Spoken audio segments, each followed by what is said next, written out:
Hello hello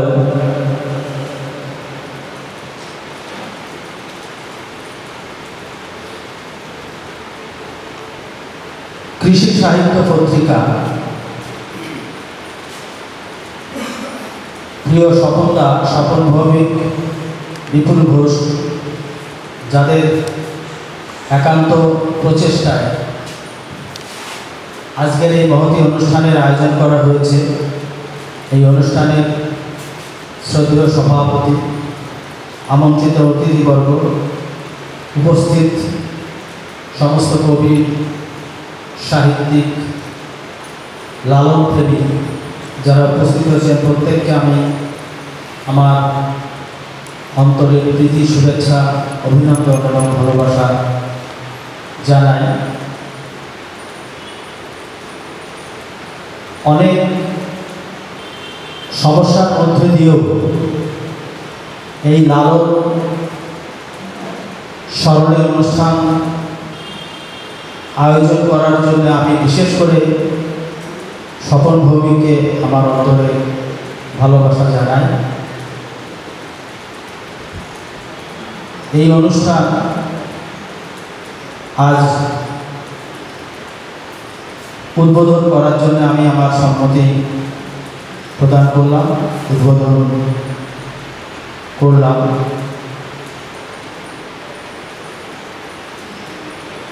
লালন আজ জীবনের প্রতিটি ক্ষেত্রে, প্রতিটি মুহূর্তে স্মরণীয়। লালনের দর্শন সারা পৃথিবীতে সাড়া ফেলে দিয়েছে। মানুষের জীবনযাত্রার সঙ্গে লালনের যে মত, তার যে দর্শন, সেটা আজ প্রতিফলিত হচ্ছে। মানুষ বুঝতে পারছে, কিন্তু তবুও জাতপাত নিয়ে সারা পৃথিবীতে আজও যখন আলোড়ন ওঠে আমরা বিস্মিত হই। জাতের নামে বজ্জাতি সব জাত জারি আর খেলছে জুয়া। জাত নিয়ে মানুষে মানুষে ভেদাভেদের উপরে লালনের দর্শন দাঁড়িয়ে লালন চেয়েছেন সমস্ত মানুষের সঙ্গে মানুষের আত্মিক যোগাযোগ, ভালোবাসা, কুশল বিনিময়, যেখানে মানুষের একমাত্র পরিচয় হবে জাত দিয়ে নয়, সে মানুষ, এটাই হবে তার একমাত্র পরিচয়।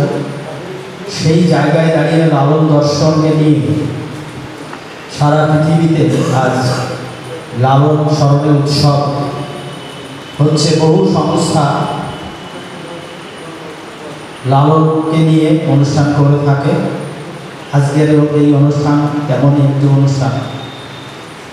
আমার সৌভাগ্য যে আমি অনেক লালন অনুষ্ঠানে, লালনের স্মরণীয় অনুষ্ঠানে উপস্থিত হতে পারি আমন্ত্রিত শিল্পী বা অতিথি হিসাবে। এবং আমার বড় সৌভাগ্য, আমি কুষ্টিয়া ছেউড়িয়াতে লালন আন্তর্জাতিক লালন স্মরণ উৎসবে, সেখানে আমাদের কদমখালী লালনমেলার তরফ থেকে এবং সেখানে আমন্ত্রিত অতিথি হিসাবে আমি এবং যতীন্দ্রনাথ রায় দুজন সেখানে যোগদান করি। সেই অনুষ্ঠানে আমি দেখেছি যে লালনের গান নিয়ে মানুষের কি উন্মাদনা।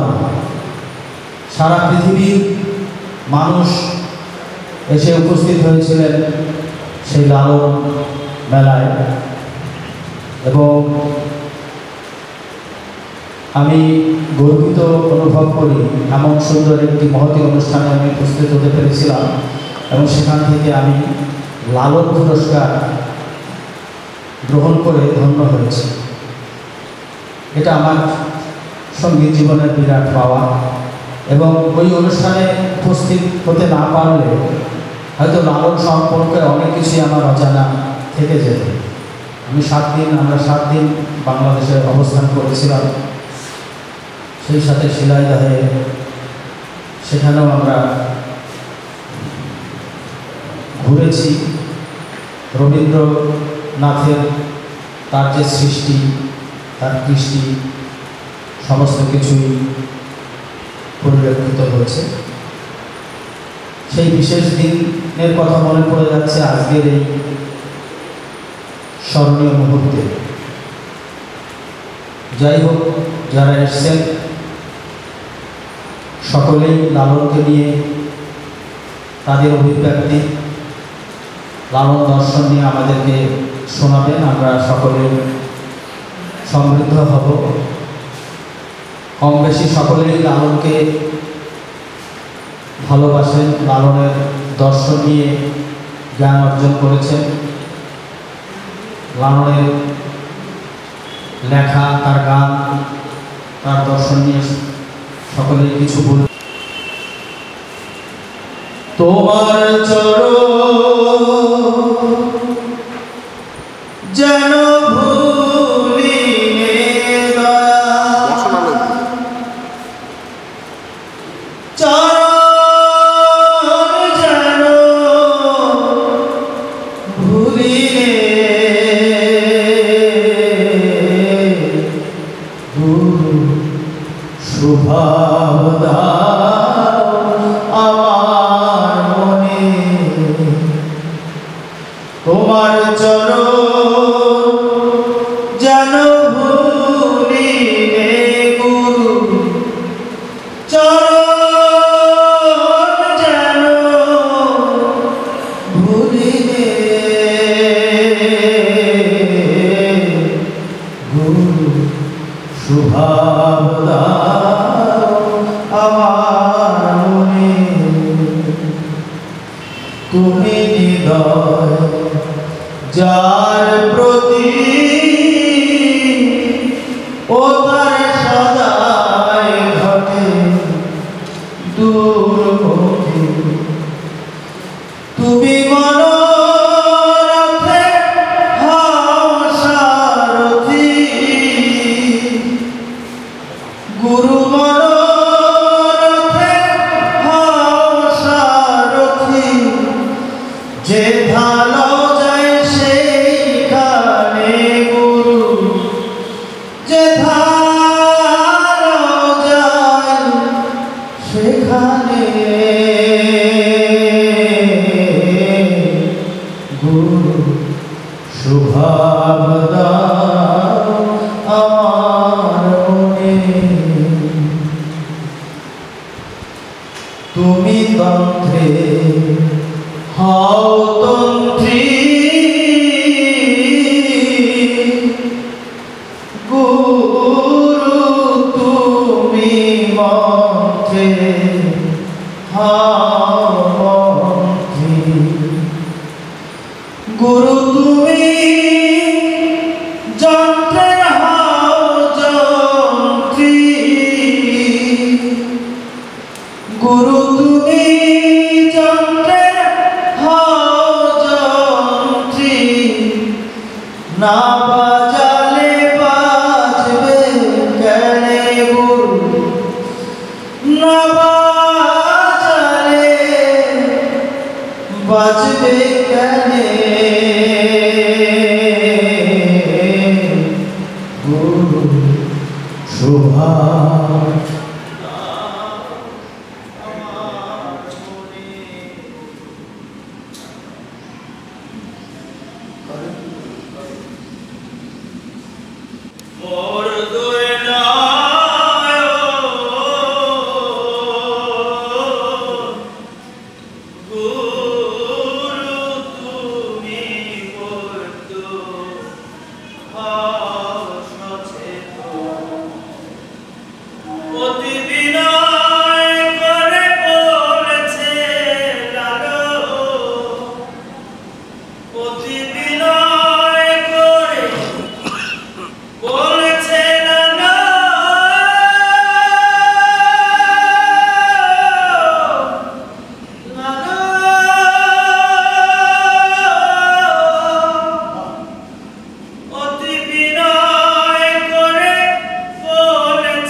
ওই দিকটাতেই করুন না, এই দিকটা খালি, এদিকটা ইয়েস,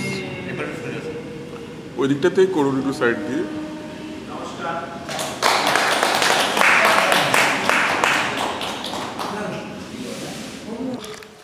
আমাদের প্রধান শিক্ষক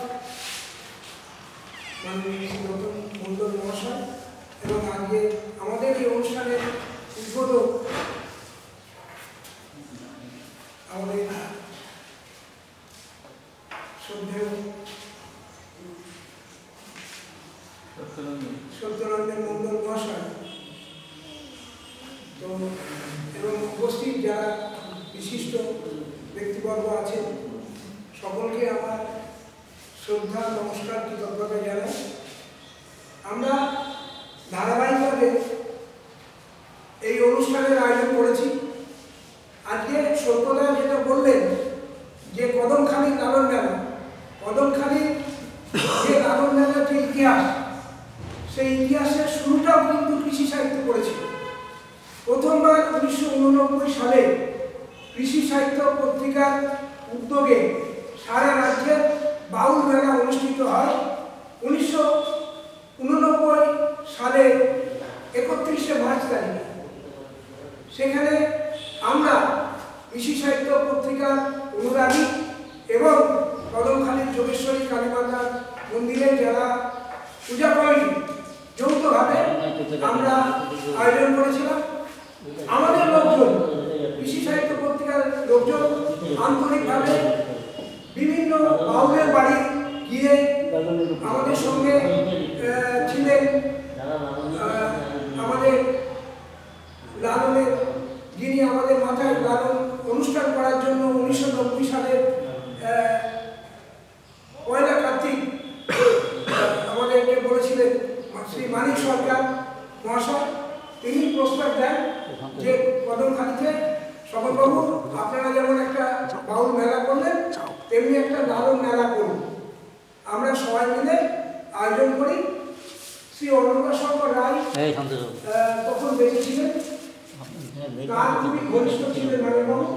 অন্নদাশঙ্কর রায় বলেছিলেন যে আমাদের এই বঙ্গে লালন চর্চা খুবই সীমিত, তো সেই জন্যে আমরা যেন এই উদ্যোগ গ্রহণ করি।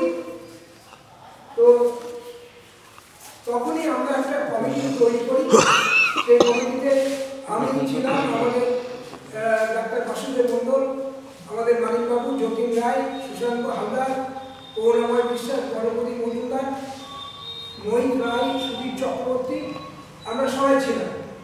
আমরা সবাই থেকে আমরা 1990 সালে 1 কার্তিক আমরা শুরু করি সেই লালন মেলা এই বছর। তার পরবর্তীতে আমাদের চেষ্টা থাকে যে বিভিন্ন মানুষের সঙ্গে সংযোগ রেখে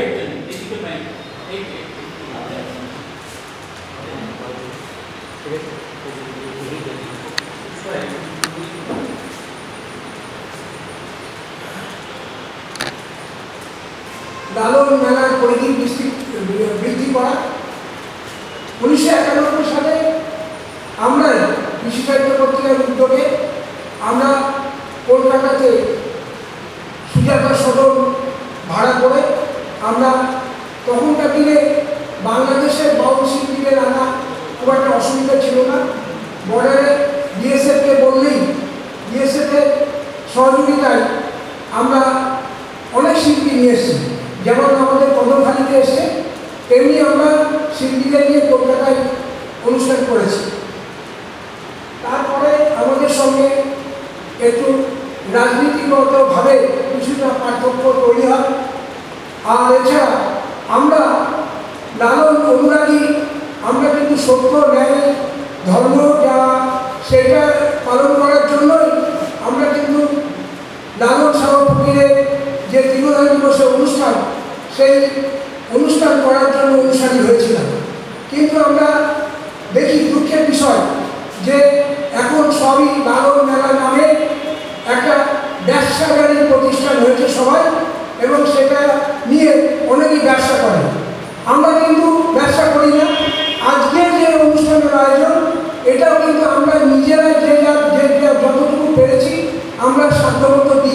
আমরা এই অনুষ্ঠানের আয়োজন করেছি। আমাদের মালদিয়া রেলবাজারে কোনো একজন ব্যবসাদারও বলতে পারবেন না যে একটি টাকাও কারোর কাছ থেকে আমরা অর্থ সংগ্রহ করেছি। আমরা এইভাবে কোনো অর্থ সংগ্রহ করি না। আমরা যেসব বাউল আমাদের সঙ্গে আছেন তাদের নিয়ে প্রোগ্রাম করি, অনুষ্ঠান করি। গত কয়েক বছর ধরে আমাদের বিরতিহীনভাবে আমাদের যখন কোভিড চলাকালীন সময়, সেই সময় আমরা মালদিয়া রেলবাজার হাই স্কুলের গেট বন্ধ করে আমাদের শিল্পীরা কিন্তু এসছেন, আমাদের টানে এসছেন, লালনের টানে এসছেন, আমাদের ডাকাতে এসছেন এবং তারা লালনকে ভালোবেসে এসছেন। তো আমরা কিন্তু কোভিড চলাকালীন সময়েও অনুষ্ঠান করেছি। তা আজকে 35 বছর ধরে আমরা বিভিন্ন স্থানে লালনের অনুষ্ঠান করেছি। আমরা কুলতলাতে করেছি, আমরা ভান্ডারখোলা সেখানে করেছি, আমরা মুচি ফুলবাড়ি ফুলগাছি থেকে যেতে হয় ভেতরে সেখানে করেছি, গোপালনগরে করেছি।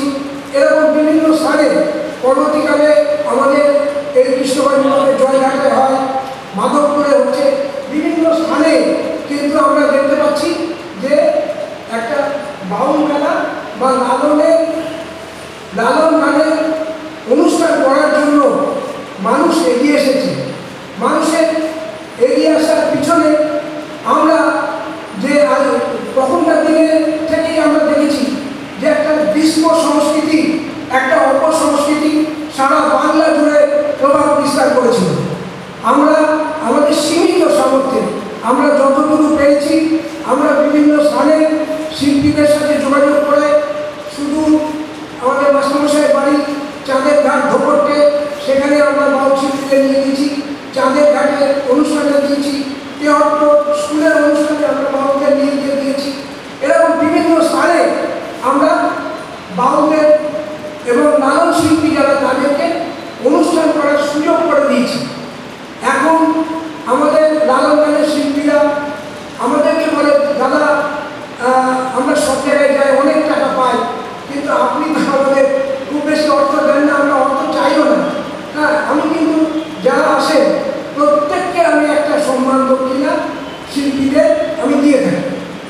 হ্যাঁ, আর একটা বিষয় আমরা আমাদের সুমন আছে, সুমন মজুমদারের যে ভাবনা চিন্তার ফসল, সেটা হচ্ছে যে লালন গানের অনুষ্ঠানে সেখানে যেমন শিল্পীরা গাঁজা খাবে না, মদ খাবে না, বিড়ি সিগারেট খাবে না, কোনো রকম নেশা করবে না, তেমনি যারা দর্শক আসবে আমরা সেটাই চাই যে দর্শকরা যেন আমাদের সঙ্গে সঙ্গে একাত্ম বোধ করে যে লালন একটা যে ভাবনা চিন্তা, যে মানবতার প্রতি, যে সত্যের প্রতি, সেখানে কোনো নেশা স্থান পায় না।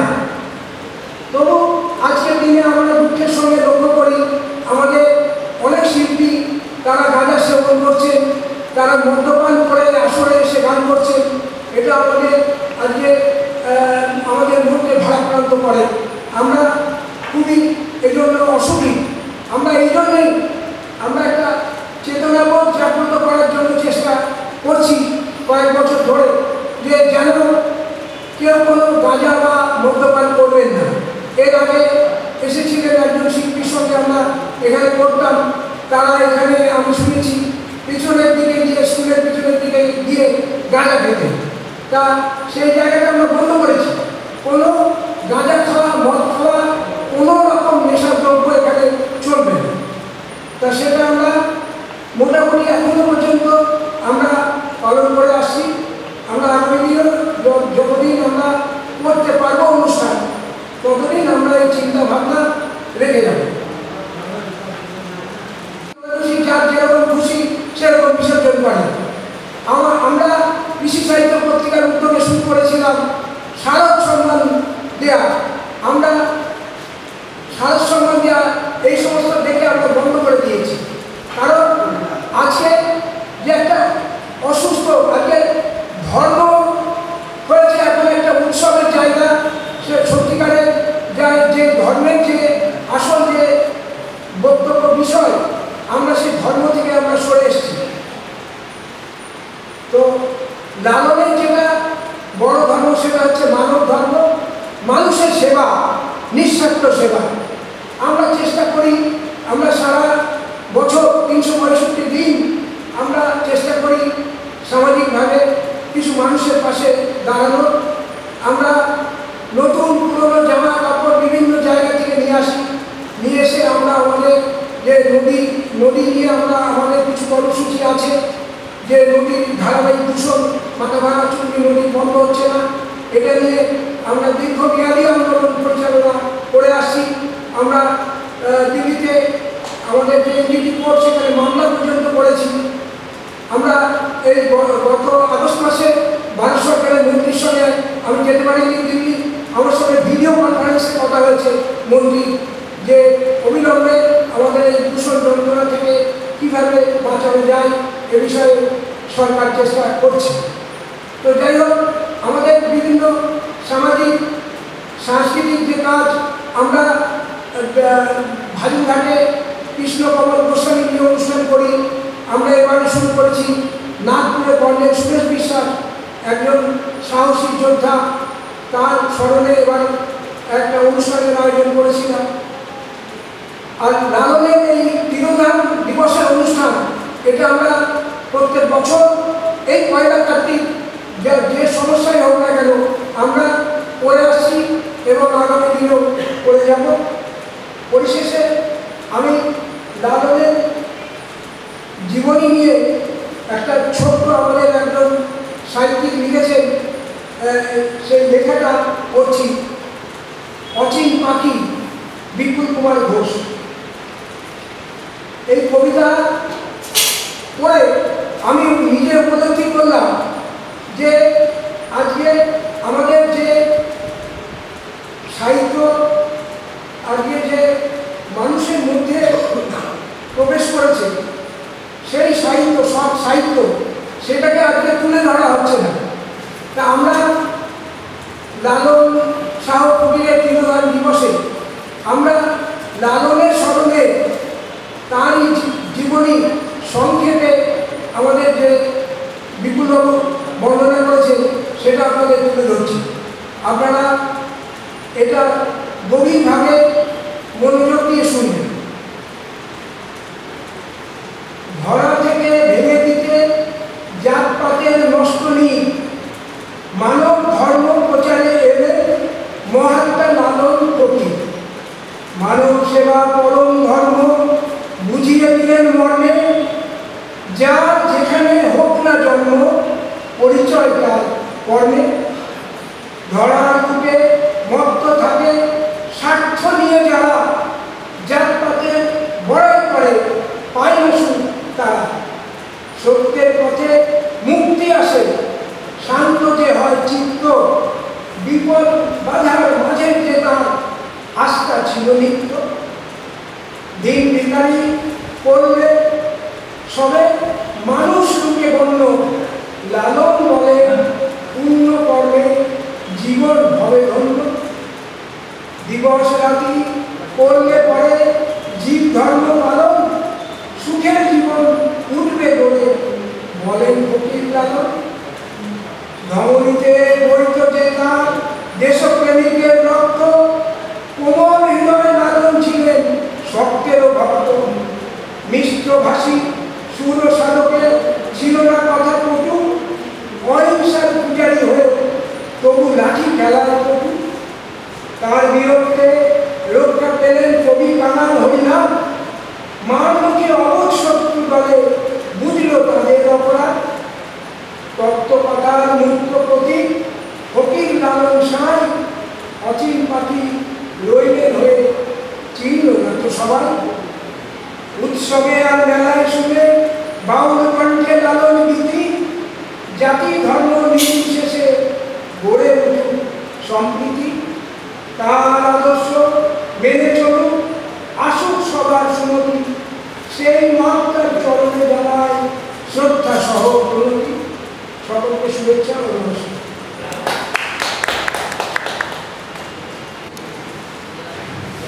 গাঁজা খাওয়ার কথা, নারী এবং নেশা ছাড়া লালন হয় আমার জানা নেই। তাকে আমি মিস করে দিই না। এই দুটোই থাকবে, নেশা থাকবে, সাধন সঙ্গী হিসাবে নারী থাকবে। তাকে দেবদাসী না বলে সেবাদাসী বলতে পারি। একটা নারীর সাথে একাধিক সাধকই যুক্ত হয়ে যান। সাদা চোখে অবাধ যৌনতা, কল্যাণ কল্যাণ। এখন এইটা দেখে অনেকেই এই লালনের যে উৎসব, সেই উৎসবে নাক সিটকায়। গতকাল কুষ্টিয়া লালন মেলার দৃশ্য দেখছিলাম রাতের বেলা। তো সেখানে যিনি সঞ্চালক ছিলেন, তার প্রথম বক্তব্যই ছিল, আপনারা তো গাঁজা খাওয়ার জন্যে আর নারী উপভোগের জন্য এ মেলা করেন। ঠিক নেগেটিভ দিকগুলোই সামনে তুলে আনছিলেন। পরবর্তীতে বিষয়ান্তরে যাওয়ার পর লালনের যে তাত্ত্বিক দিক, সেই প্রসঙ্গটা যখন আলোচনায় আসলো, শরীর কেন্দ্রিক যে সাধন ভূমি, পরমাত্মাকে আবহন করা এবং ধরার জন্যে, মনের মানুষকে পাওয়ার জন্য যে ব্যাকুলতা, অধর চাপকে ছোঁয়ার জন্যে সাধকের যে তীব্র ব্যাকুলতা, সেই বিষয়টাই গানে গানে লালনে। বাউল সঙ্গীতের উৎসমুখ অনেক প্রাচীন। চর্যাপদ থেকে শুরু করে মহাপ্রভু চরিতামৃত পর্যন্ত একাধিক গ্রন্থের প্রসঙ্গ উল্লেখিত হয়েছে। বাদুল শব্দে পরিবর্তিত রূপে কিভাবে বাউল কথাটা এসেছে, তার পরিচিতি এসেছে, দেয়া আছে। ঘটনা যাই হোক, এটা বিস্তৃত আলোচনার সুযোগ নেই। আমরা লালনের এই নীতির মধ্যে যে যৌনতার কথা ভাবি, সেটা সাধনের অঙ্গ। সেখানে সন্তান উৎপাদনের কথা নেই। আমার যেমন বেরি তেমনি রবে, চুল ভিজাবো না, স্নান করবো চুলটা ভিজবে না, কিংবা রাঁধিব বাড়িব ব্যঞ্জন দিব হাঁড়ি ছোব না। এই যে সাধনের সহজ পথ, সহজিয়া সাধন, সেটা লালন সঙ্গীতের মধ্যে, গীতের মধ্যে এসেছে। বাউল সঙ্গীতের একটা গুরুত্বপূর্ণ মাইলস্টোন লালন, যাকে ঘিরে ভারতবর্ষ সহ আন্তর্জাতিক ক্ষেত্রেও সমানভাবে গুরুত্ব পেয়েছে। এই সাধনের দিকগুলো, নেশা করা এবং মহিলা, এই প্রসঙ্গগুলো যদি আমরা সরে আসি, লালন গীতির যে মাটির গান, একেবারে আমার হৃদয় থেকে উৎসাহিত কথাগুলো, যা অত্যন্ত সহজ সরল, তার জনপ্রিয়তা বলে বোঝানো যায় না। আমরা জানি যে এক সময় বৈষ্ণব সাহিত্যে রাধাকৃষ্ণের প্রসঙ্গ মহাপ্রভু আসার পর তত্ত্বের উপর প্রতিষ্ঠা দেওয়া হয়েছিল। মহাপ্রভু এই কর্তাভাজা সম্প্রদায়কে মান্যতা দেননি। তিনি কখনোই এদেরকে সামনে আনেননি। মহাপ্রভু চলে যাবার পর আমরা দেখেছি যে মানুষ আস্তে আস্তে বৈষ্ণব ধর্ম থেকে মুখ ফিরিয়ে নিচ্ছে। তারা সহজে এই সাধন ভূমিতে যাওয়াটা পছন্দ করছে। বিষয়টির গুরুত্ব অনুধাবন করে নিত্যানন্দ প্রভুর স্ত্রী জাহ্নবী দেবী এবং তার পুত্র দুজন মিলে আমরা দেখেছি খেতুরির মহোৎসব করেছেন। খেতুরির মহোৎসবে ওই 1200 নেড়া 1300 নেড়ি তাদেরকে মান্যতা দিয়ে বৈষ্ণব ধর্মের মধ্যে টেনে আনার একটা চেষ্টা শুরু হয়েছে। সেই চেষ্টার ফলে বৈষ্ণব ধর্মের আপডেট হয়েছে বলা যায়, পরিস্থিতি পরিবর্তিত হয়েছে। সেই ক্ষেত্রে লালন গীতির মূল্য অপরিসীম। সেজন্য আমরা মাথায় রাখব যে লালন সঙ্গীত লোকসাহিত্যের একটা গুরুত্বপূর্ণ ধারা এবং বাংলা ইতিহাসের সাথে যা সম্পৃক্ত, এই সঙ্গীত বেঁচে থাকুক, এর মধ্যে দিয়ে বাংলা সংস্কৃতি বেঁচে থাকবে। প্রসঙ্গত স্বপন সম্পর্কে দুটো কথা বলি। স্বপনের মধ্যে একাধিক বিষয় যেগুলো তেমন গুরুত্ব পায় না, স্বপন সেগুলোকে সামনে এনে ছোট বড় অনুষ্ঠানের মধ্যে দিয়ে আমাদের সামনে হাজির করে। এটা ওর একটা বিশেষ গুণ। আমরা যদি একটু ফিরে তাকাই দেখব কৃষ্ণকমল গোস্বামী ওই নাথুরে বলেন সুরেশ বিশ্বাস অবহেলিত, যদিও এখন কেউ কেউ করছেন, বিমল মিত্র, স্থানীয় যেসব কবিরা আছেন তাদেরকে এনকারেজ করার জন্যে ছোট বড় উৎসব, এছাড়াও একাধিক খুব ছোট ছোট অনুষ্ঠানগুলো, সেটা কাহাল হরিনাথই হোক বা অন্য অনুষ্ঠানগুলোই হোক, এগুলো সামনে স্বপন নিয়ে আসে। সেজন্য বলবো যে স্বপন তার এই অভ্যাস বজায় রাখুক। আমরা যারা তরকারির তেজপাতা মূল্যহীন মানুষ, ওর পাশে যেটুকু থাকা যায় আমরা আপনার চেষ্টা করবো।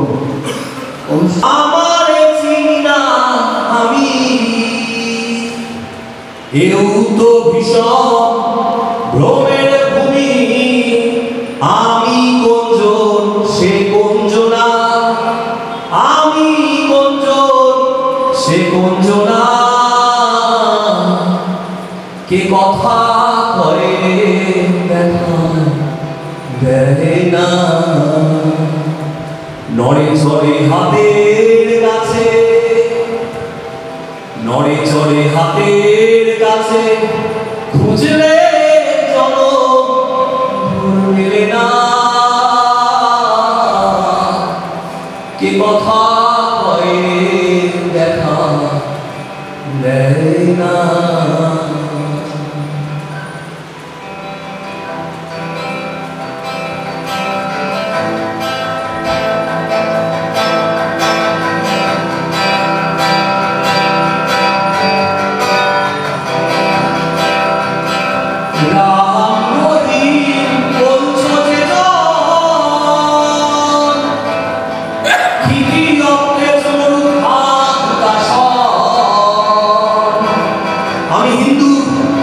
তুমি মুসলিম, এটা বড় কথা নয়। আজকের থেকে নদিয়ার মাটি শিল্পের একটা বোধ চেতনা মনন জেগে উঠছে। এই ঘরটাকে চিনতে হবে, এই ঘরটাকে বুঝতে হবে, এই চেতনার মশালটা যেন কৃষি সাহিত্য জাগিয়ে রাখতে পারে।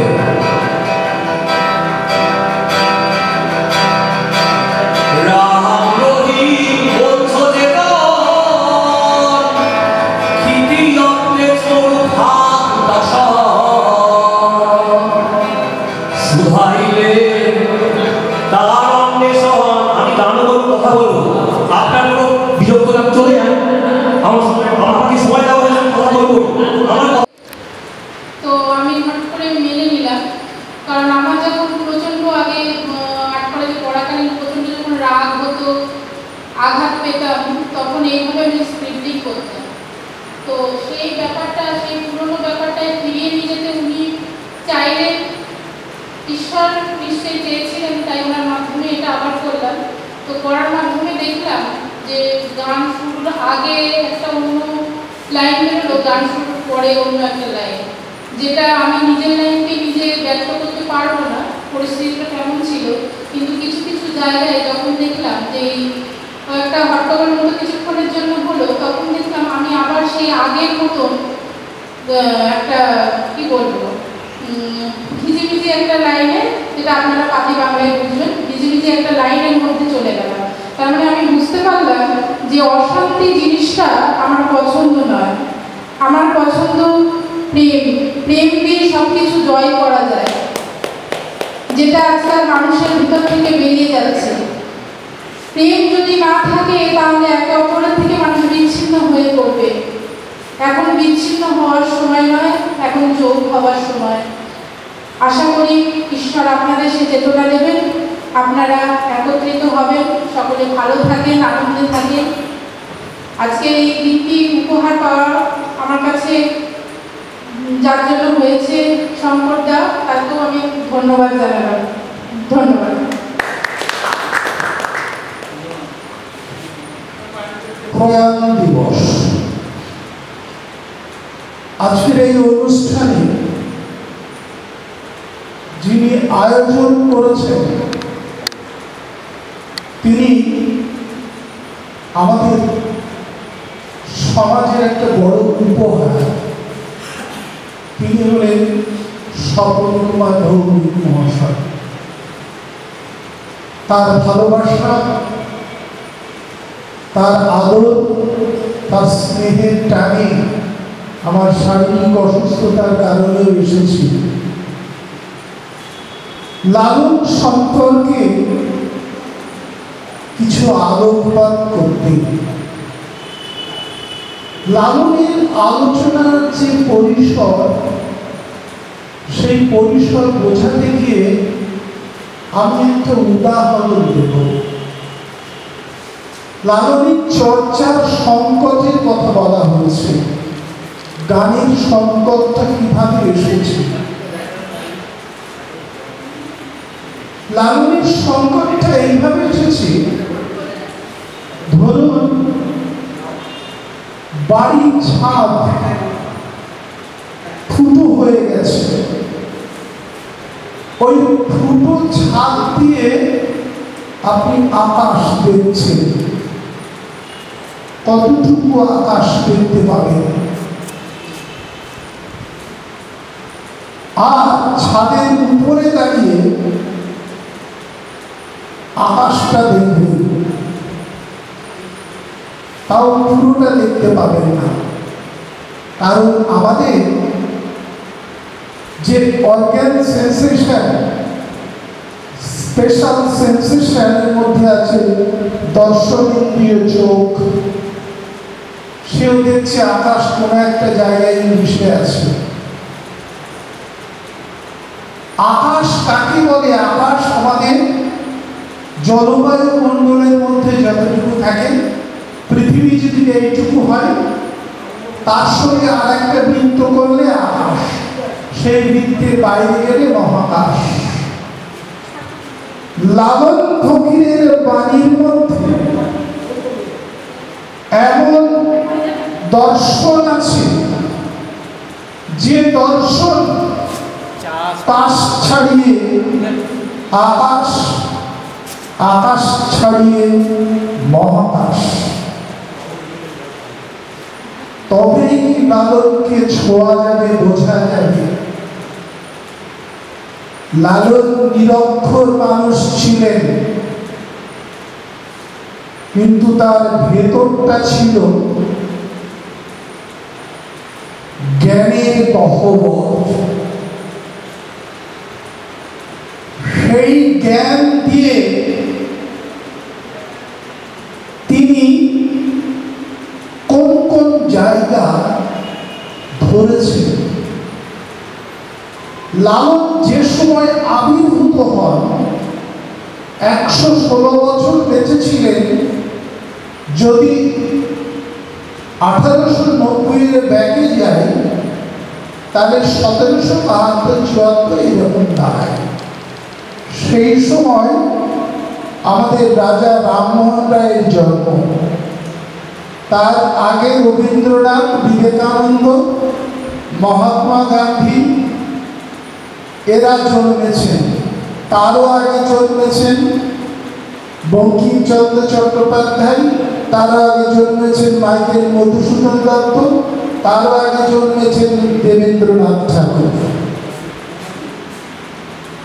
এই সময় নাগরিক সমাজ, অভিজাত সমাজ,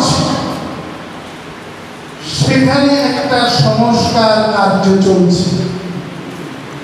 কোথাও শিক্ষা সংস্কার, সমাজ সংস্কার, সাহিত্য, শিল্প, সংস্কৃতি, এই নাগরিক সমাজ অভিজাত সমাজের মধ্যে।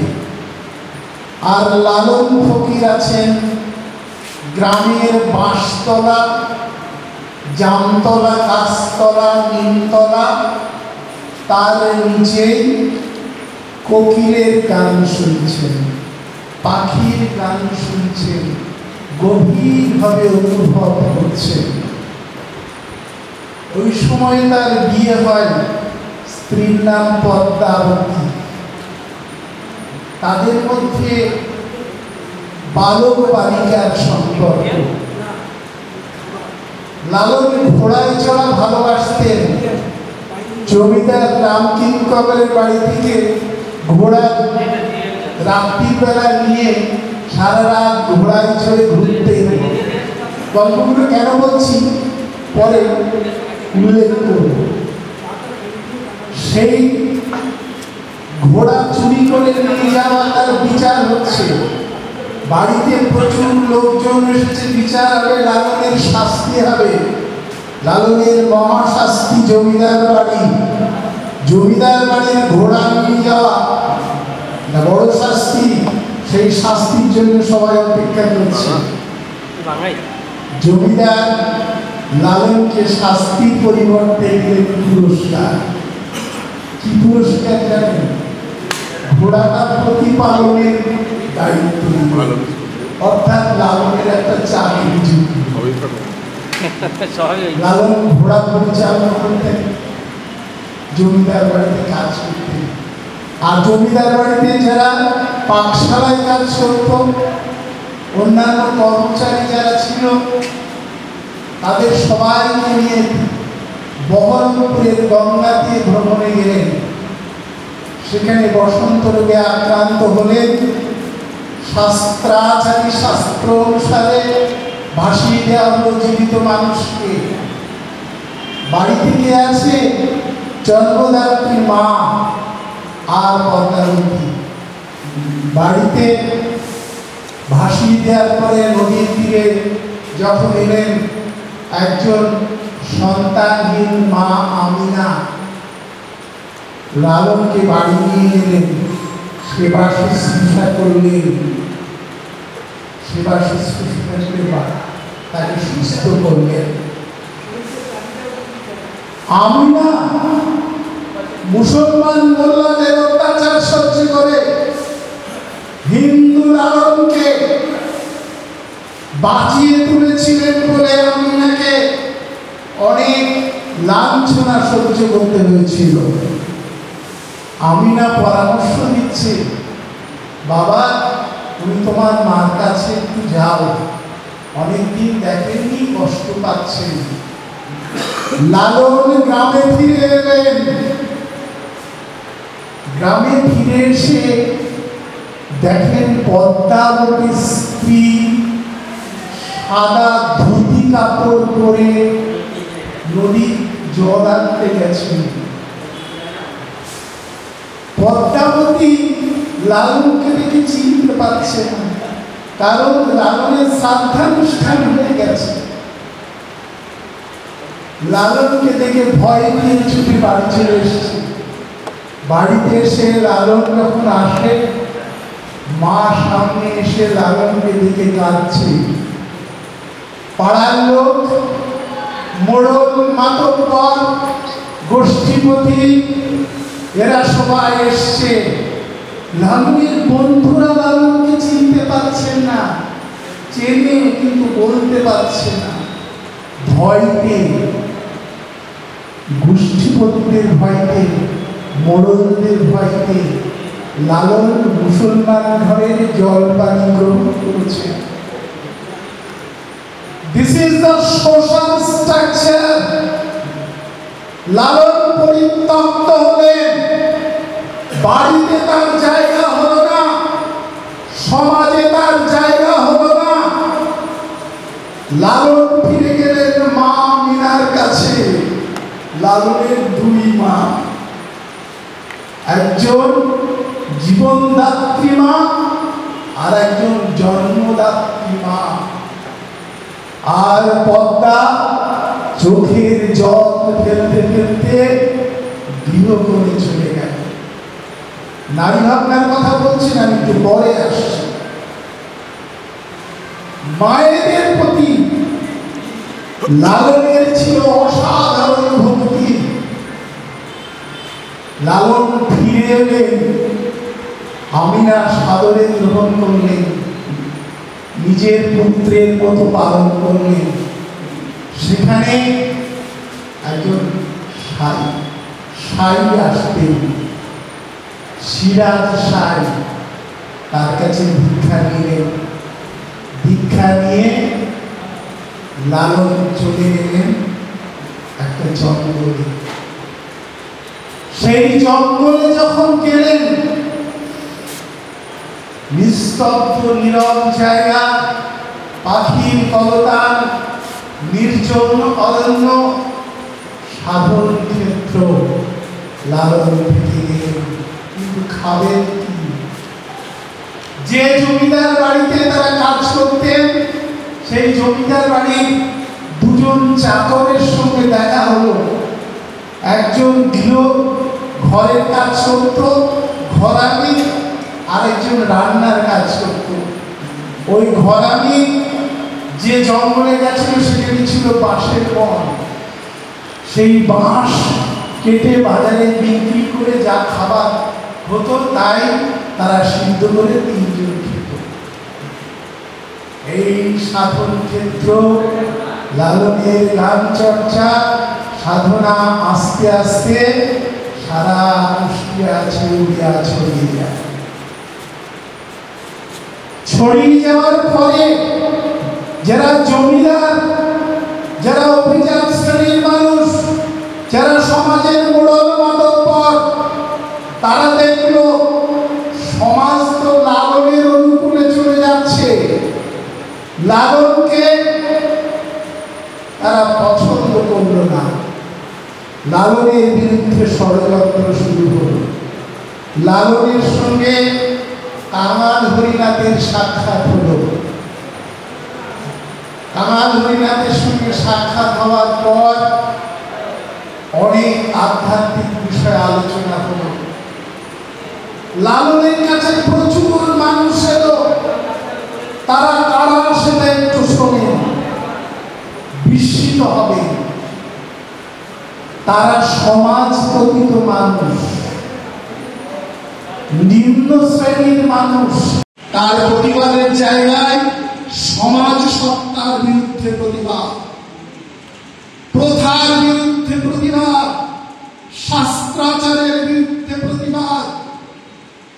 বেদের বিরুদ্ধে প্রতিবাদ, ধর্মাচারের বিরুদ্ধে প্রতিবাদ, কুপ্রথা কুরীতির বিরুদ্ধে প্রতিবাদ, কল্পনা কুহেলিকার বিরুদ্ধে প্রতিবাদ,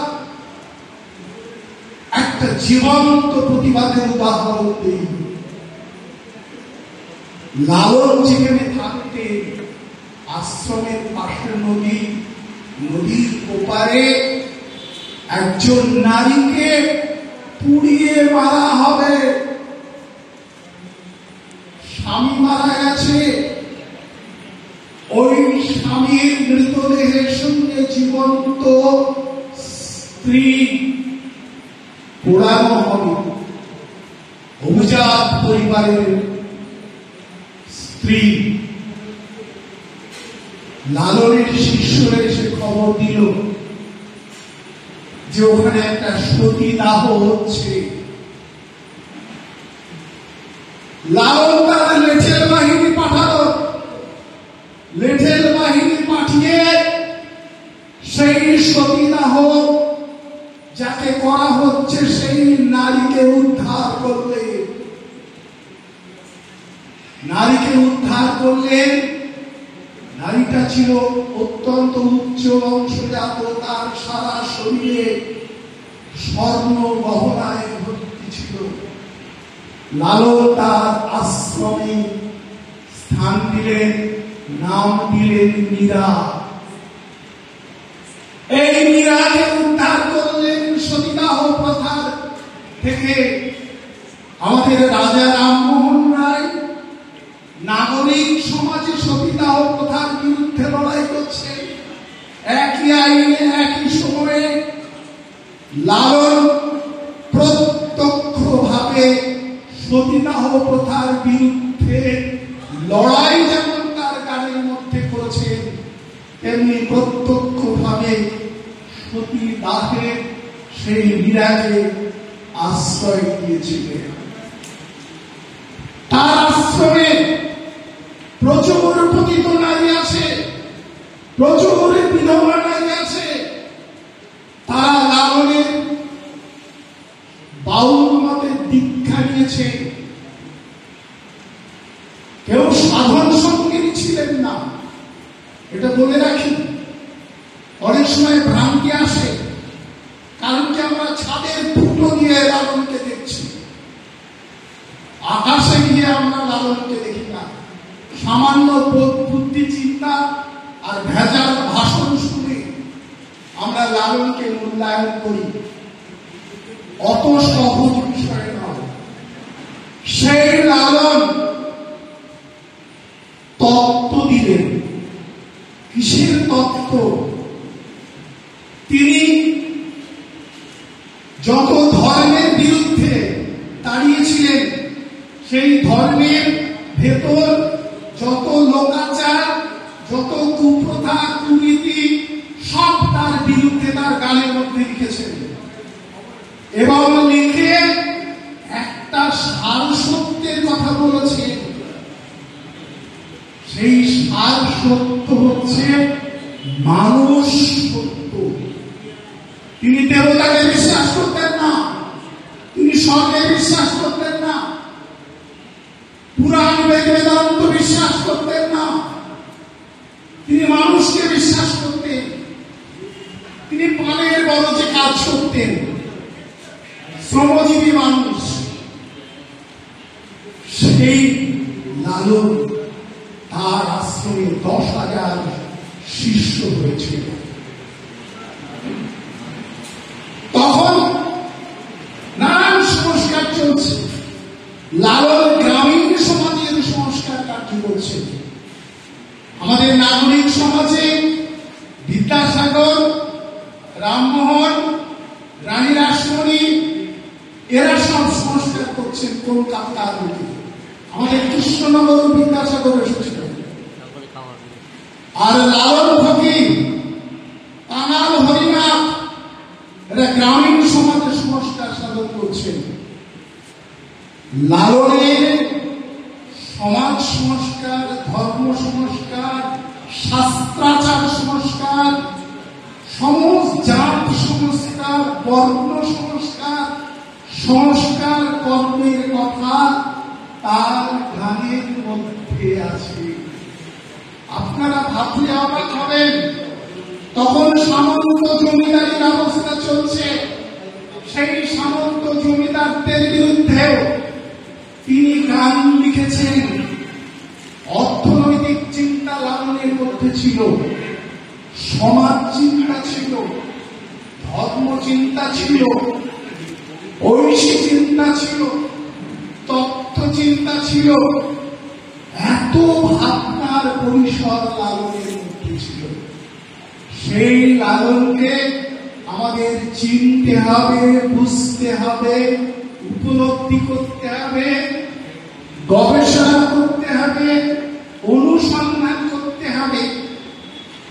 আর লালনের যে গানের সংকট, এই গানের সংকটের মূল কারণ হচ্ছে আমাদের সমাজে একটা অভিজাততন্ত্র তৈরি হয়েছে। যে অভিজাততন্ত্রের মধ্যে বিনোদনী বিলাস, আরাম আয়েশ প্রবেশ করেছে। লালনের একটা গান, তার যে ঘরানা, তার যে প্রকাশ ভঙ্গিমা, সেগুলো সব সরে যাচ্ছে। সরে গিয়ে বিদেশি বাদ্যযন্ত্র, মিউজিক সিস্টেম, এই সমস্ত কিছু দিয়ে লালনের গানের ভাব, ভঙ্গি, অর্থ, তত্ত্ব, দর্শন সব নষ্ট হয়ে যাচ্ছে। This is crisis. লালনের গান যে ভঙ্গিমায়, যে সুরে, যে তালে করার দরকার, সেটা কিন্তু হচ্ছে না। লালনের ঘরানাটা চেঞ্জ হয়ে যাচ্ছে, পরিবর্তন হয়ে যাচ্ছে।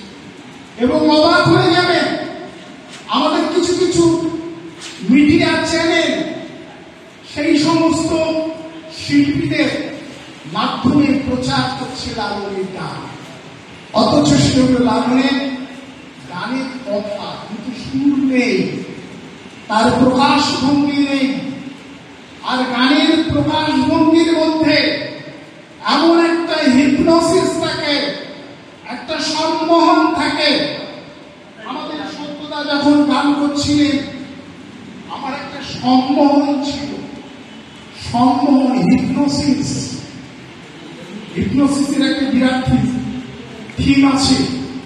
হিপনোসিস খুব সহজে আসে না, কিন্তু লালনের কিছু কিছু গান আছে যে গানগুলো শুনলে হিপনোসিস এসে যায়। হিপনোসিস মানে হচ্ছে আমাদের যতগুলো সেন্সেশন আছে, সব সেন্সেশন বিলুপ্ত হয়ে যায়। অর্থাৎ চোখ, কান, জিভ, নাক, ত্বক এবং অর্গানিক সেন্সেশন সব স্টপ হয়ে যায়। সব হয়ে মনটা চলে যাবে সেই গানে। এদিকে সম্মোহন। লালনের গান হচ্ছে সেই সম্মোহনী গান। এই সম্মোহনী গান যারা করতে পারে তারাই লালন শিল্পী। আর যারা করতে পারেন না, তারা লালনের শিল্পী নন, তারা লালনের গানের সংকট তৈরি করছে। আজকের এই আলোচনা গানের সংকট অত্যন্ত প্রাসঙ্গিক। আমাদের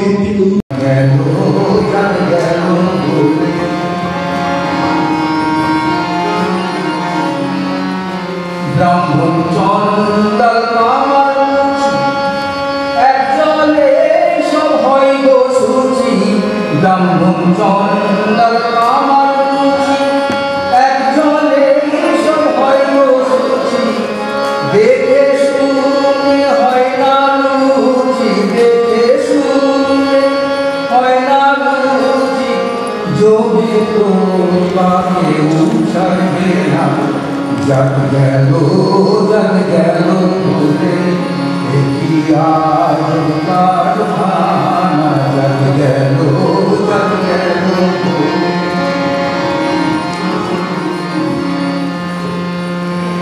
মনে যে বেশার ভাব নাই, তাতে ঘর কি আসে যাই গো।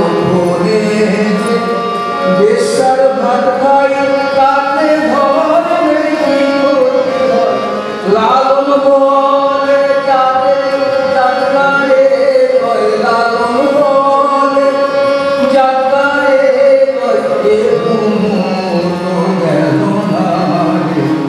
जग गैलो बोले देखिया कारखाना जग गैलो बोले देखिया कारखाना।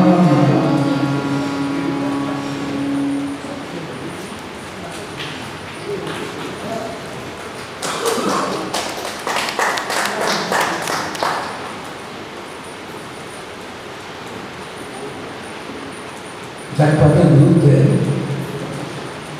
যখন একজন মুসলমান রমণী ওই রোগসজ্জা থেকে তুলে নিয়ে গিয়ে ওকে সেবা শুশ্রূষা করে যখন উনি ভালো হলেন তখন লোকে সংসারে সব লোকে সংসারে লালন বলে যে লালন বলে যে দেখলাম না নজরে সব লোকে কয় লালন সংসারে।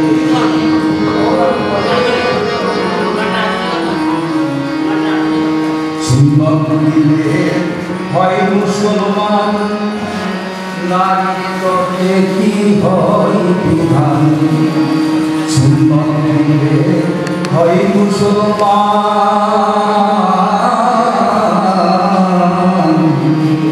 সুন্নত দিলে হয় মুসলমান নারী তবে কি হয় বিধান।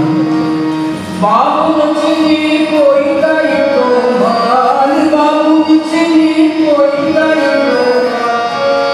বাবুল চিনি ধরে সব লোকে কইলা সংসারে।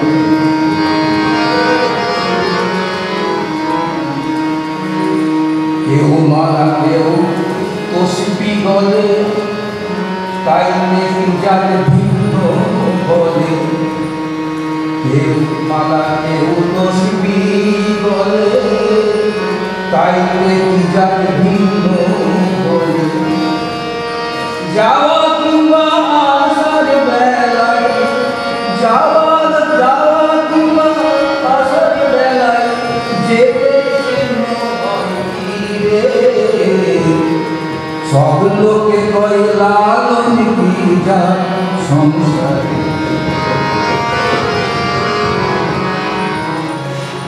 জগৎ জুড়ে যাকে খেলা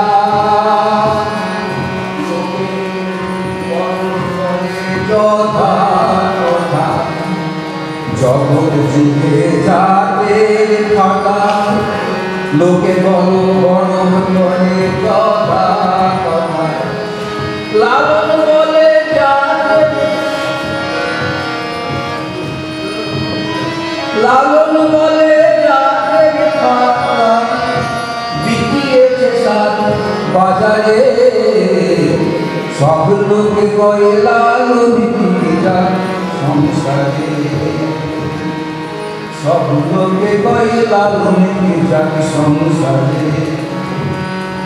সব লোকে কয় লালন পূজা সংসারে।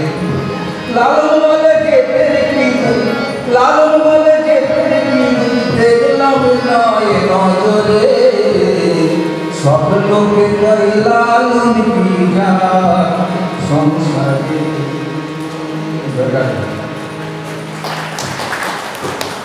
পশ্চিমবঙ্গে তৈরি হয়েছে সেখানে এই লালন ফকিরের যে মতাদর্শ যে জাত দিয়ে মানুষের যে বিচার অর্থাৎ জন্মগতভাবে যে জাতপাতের বিচার ভারতীয় সমাজকে যে নিগড়ে আবদ্ধ করে রেখেছে যে জন্মসূত্রেই একজন নিচু জাত হয় আর একজন উঁচু জাত হয় এর বিরুদ্ধেই লালন ফকির বারবার বলেছেন এবং যে ভারতীয় ঐতিহ্য সেখানে কিন্তু শুধু জন্ম দিয়ে উঁচু জাত নিচু জাতের বিচার করা হয়নি, সেখানে তার কাজের মধ্যে দিয়ে সেই তিনি কোন ধরনের জাত মানে হচ্ছে কোন ধরনের মানুষ, তার মূল্যবোধ কোন ধরনের, তিনি সকলকেই ভালোবাসেন কিনা, তিনি কারোর প্রতি ঘৃণার মনোভাব প্রকাশ করেন কিনা, এই চর্চা কিন্তু ভারতবর্ষের ইতিহাসে বারবার রয়েছে। কিন্তু একটি বিশেষ ধর্মের নাম করে, মানে হিন্দু ধর্মের নাম করে বা মুসলমান ধর্মের নাম করে যেভাবে মানুষকে বিভাজিত করা হচ্ছে, তার বিরুদ্ধেই লালন তার কণ্ঠ তুলেছিলেন, তার দর্শন প্রচার করেছিলেন।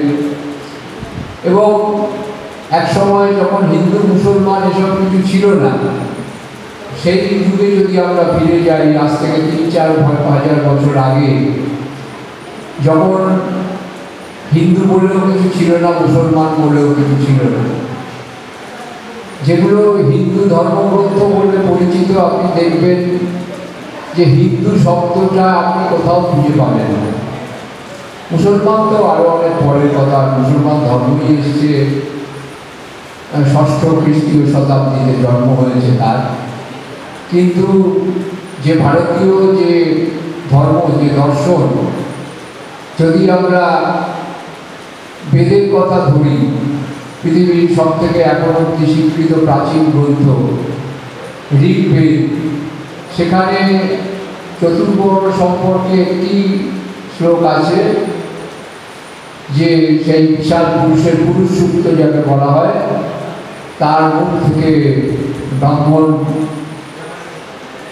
বাহু থেকে ক্ষত্রিয়, পুরুষ থেকে বৈশ্য এবং পদের থেকে পা থেকে শূদ্র আবির্ভাব হয়েছে।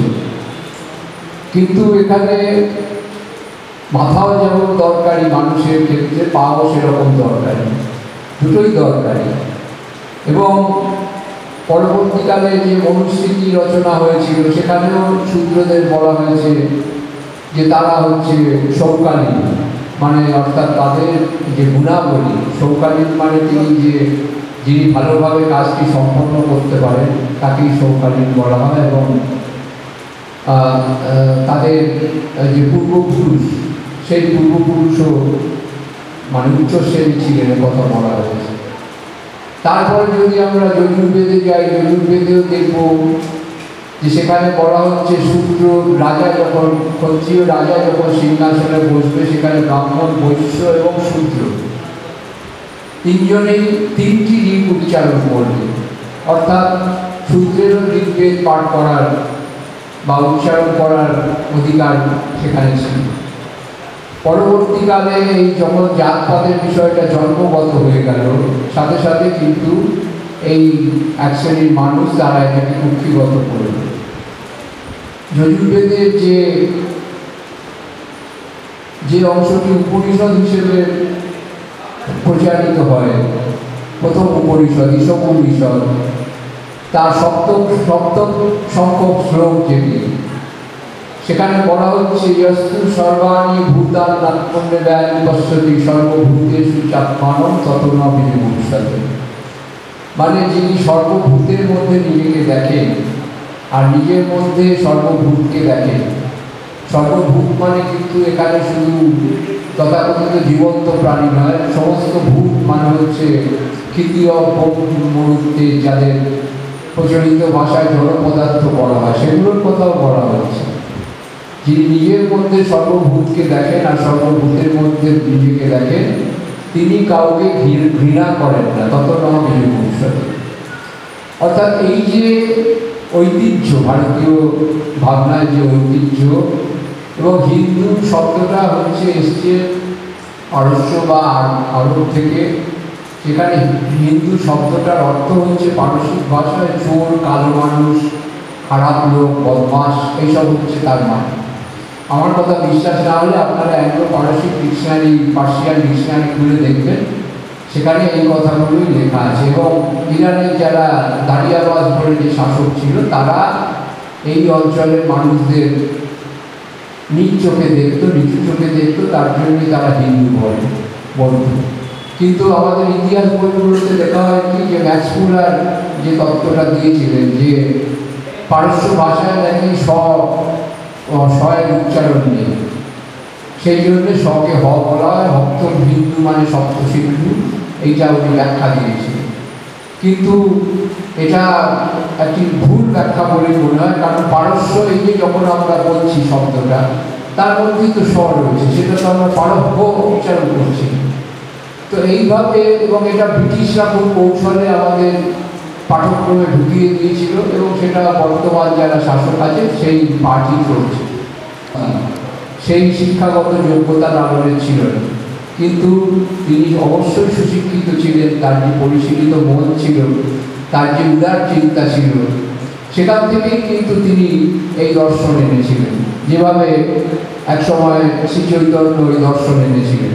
তিনি একজন মেধাবী ব্যক্তি ছিলেন, কিন্তু লালন সেই অর্থে উচ্চ বর্গের মানুষ নয়, সুতরাং তাকে সবসময় চেষ্টা করা হয়েছে তাকে নিচে নামানো, এবং সেটা গোড়া হিন্দু যারা বলে নিজেদের এবং গোড়া মুসলমান যারা বলে, তারা প্রত্যেকেই সেটা করেছে। তার উপরে সবসময় আক্রমণ হয়েছে, এখনও সেই আক্রমণ চলছে বাংলাদেশে। আপনারা জানেন যে ইদানিংকালে লালন ফকিরের যে অনুষ্ঠান, যদিও সেই অনুষ্ঠান সম্পর্কে যেভাবে হয় আমি যতদূর জানি তা নিয়ে আমার অনেক প্রশ্ন আছে, সেটা রাষ্ট্র স্বীকৃত একটা লালনকে বিকৃত করার চেষ্টা, এরকম আন্তরিক প্রচেষ্টা নয়। যাই হোক, সেটাকেও আজকে বাধা দেওয়া হচ্ছে। তো সুতরাং সমস্ত ধরনের মৌলবাদের বিরুদ্ধে, সমস্ত ধরনের ধর্মীয় যে নিপীড়ন চলে, ধর্মের নাম করে যে নিপীড়ন চলে, তার বিরুদ্ধে লালন কণ্ঠ জুড়েছিলেন। এবং রবীন্দ্রনাথ, তার দাদা জ্যোতিরিন্দ্রনাথ ঠাকুর, তারাও, তার তো আঁকা ছবি আছে, রবীন্দ্রনাথের পরিবার বা রবীন্দ্রনাথ জ্যোতিরিন্দ্রনাথ ঠাকুর, তারা লালনের ব্যাপারে তাদের বক্তব্য মতামত জানিয়েছিলেন। এবং রবীন্দ্রনাথের বহু গান, এই যে ভাবধারা, লালনের যে ভাবধারা, যে বাউল দেবতত্ত্ব, সেই আধারে বহু গান রচিত হয়েছে। এবং একলা পথে যে চলতে হবে, সাধকদের যে একলা পথে চলতে হবে, সেই একলা পথে চলার প্রত্যেক সাধককেই যে সমকালে মানুষের কাছে এই অবজ্ঞা পেতে হয়, সেটা লালনের জীবনেও যেমন ঘটেছে, রবীন্দ্রনাথের জীবনেও ঘটেছে। তো সুতরাং তার বিরুদ্ধেই তারা নিজেদের অবস্থান দৃঢ় রেখেছেন, কণ্ঠ দৃঢ় রেখেছেন এবং এই সঙ্গীত রচনা করেছেন। তো আজকে এই সভায় সেই একক পথের যাত্রী রবীন্দ্রনাথের একটি গান আমি আপনাদের শুনিয়ে আমার বক্তব্য শেষ করব।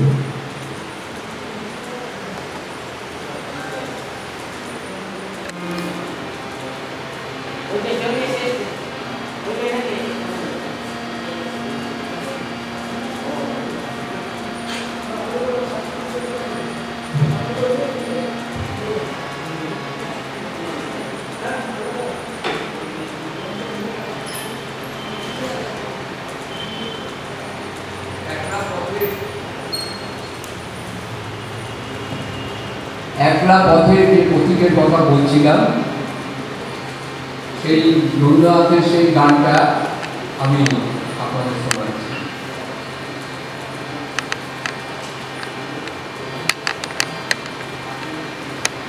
যেতে যেতে একলা পথে মিলেছে মোর বাতি, যেতে যেতে একলা পথে মিলেছে মোর বাতি, ঝড়ে এসেছে ওরে ওরে, ঝড়ে এসেছে ওরে বা, ঝড়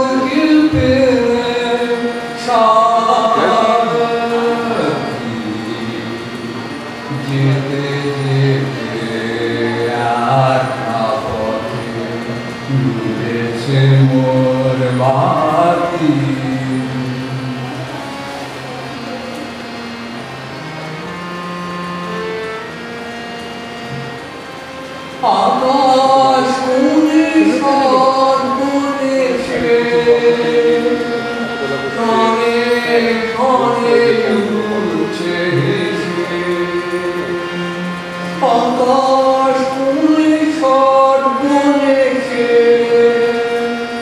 কানে কানে দুলছে হেসে। প্রলয় আমার কিসে বেশে করছে মাতামাতি। যেতে যেতে আর না পথে লেগেছে মোর বাতি।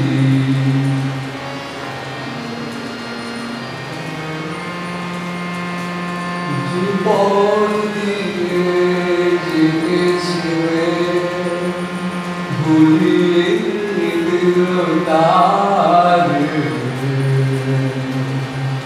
আবার মুখা ঝুলতে হবে গভীর অন্ধকারে। যে পথ দিয়ে যেতেছিলে ভুলিয়ে দিল তারে। আবার কোথা ছুটতে হবে গভীর অন্ধকারে। বুঝি পাই বৎসরে নূতন পথে বার্তা করে। বুঝি পাই বৎসরে নূতন পথে বার্তা করে। ভূমিতে জিয়ে যাবে প্রভাত হবে না।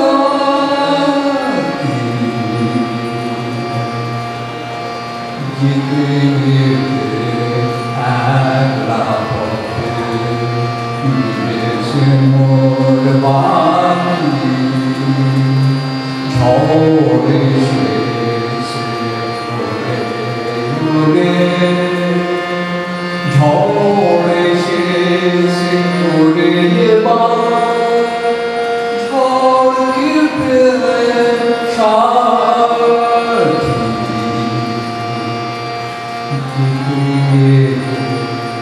একলা পথে মিলেছে মোর বাতি।